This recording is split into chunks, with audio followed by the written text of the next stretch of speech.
എല്ലാവർക്കും എൻ്റെ വിനീത പ്രണാമം. ശ്രീ വിശ്വ വാസ്തുവിദ്യ എന്ന എളിയ ചാനലിലേക്ക് നിങ്ങളെ സ്നേഹപൂർവ്വം സ്വാഗതം ചെയ്യുന്നു. ശുക്രനീതിയിൽ എന്താണ് പറയുന്നത്? ശുക്രനീതിയിൽ പറയുന്നത് ഏതൊരു കർമ്മത്തിൻ്റെയും പരിണാമത്തിൽ അഥവാ അതിൻ്റെ ഫലം കിട്ടിയതിന് ശേഷമേ മനസ്സിലാക്കാൻ സാധിക്കൂ ആ കർമ്മത്തിൻ്റെ തുടക്കം ശുഭമായിരുന്നോ അതോ അശുഭമായിരുന്നോ എന്ന്. പലരും നിങ്ങളുടെ രഹസ്യങ്ങൾ അറിയാൻ ആഗ്രഹിക്കും. അപ്പോൾ തന്നെ നിങ്ങൾ മനസ്സിലാക്കുക അവർ നിങ്ങളുടെ ഹിതകാരി അല്ല എന്ന്. അതായത് അവർ നിങ്ങളുടേത് ഒരിക്കലും ആകില്ല എന്ന കാര്യം. നിങ്ങളുടെ രഹസ്യം തന്നെയാണ് നിങ്ങളുടെ ശക്തിയും. അതുകൊണ്ട് നിങ്ങളുടെ ഉള്ളിലുള്ള നിങ്ങളുടെ രഹസ്യം അത് രഹസ്യമായി തന്നെ ഇരിക്കട്ടെ. അതാണ് നിങ്ങൾക്ക് എപ്പോഴും നല്ലത്. അതിലൊന്നാണ് നിങ്ങളുടെ യഥാർത്ഥ വയസ്സ്.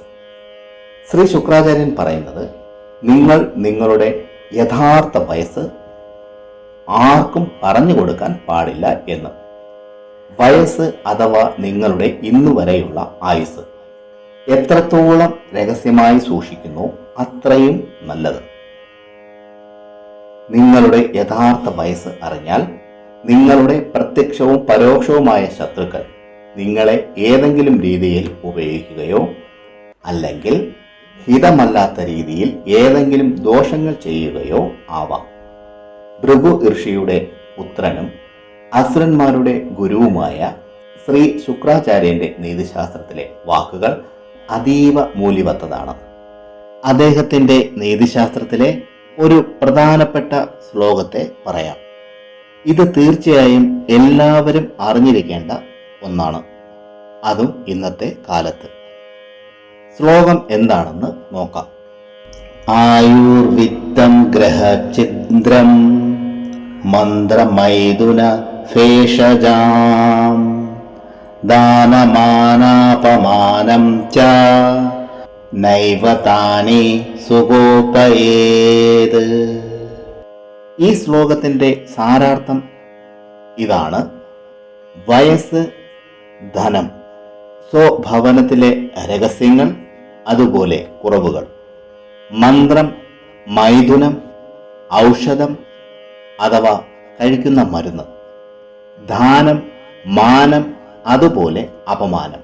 ഈ 9 കാര്യങ്ങളെ എത്രയും സാധിക്കും അത്രയും രഹസ്യമായി സൂക്ഷിക്കുക. ഇതിനോടൊപ്പം എന്റെയും ഒരു അഭിപ്രായം പറഞ്ഞോട്ടെ.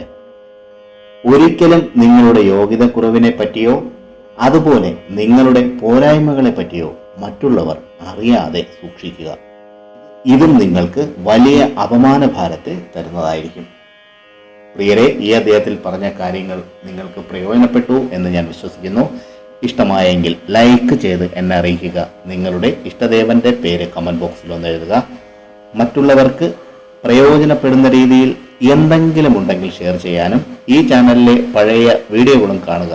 പിന്നെ ഞാൻ എപ്പോഴും പറയുന്നത് പോലെ സത്യസന്ധമായ യഥാർത്ഥ വാസ്തുവിദ്യ രഹസ്യങ്ങളും സനാതന ധർമ്മത്തിലെ സാധന, ഉപാസന, മന്ത്രരഹസ്യങ്ങളും ഹസ്തരേഖ വിജ്ഞാനവും സാമുദ്രിക ശാസ്ത്ര രഹസ്യങ്ങളും അറിയാനായി നിങ്ങൾ ഈ ചാനൽ സബ്സ്ക്രൈബ് ചെയ്യുക. നിങ്ങൾക്കെല്ലാവർക്കും സർവേശ്വരന്റെ അനുഗ്രഹം ലഭിക്കാനായി ആത്മാർത്ഥമായി പ്രാർത്ഥിച്ചുകൊണ്ട് നിർത്തുന്നു. നന്ദി, നമസ്കാരം.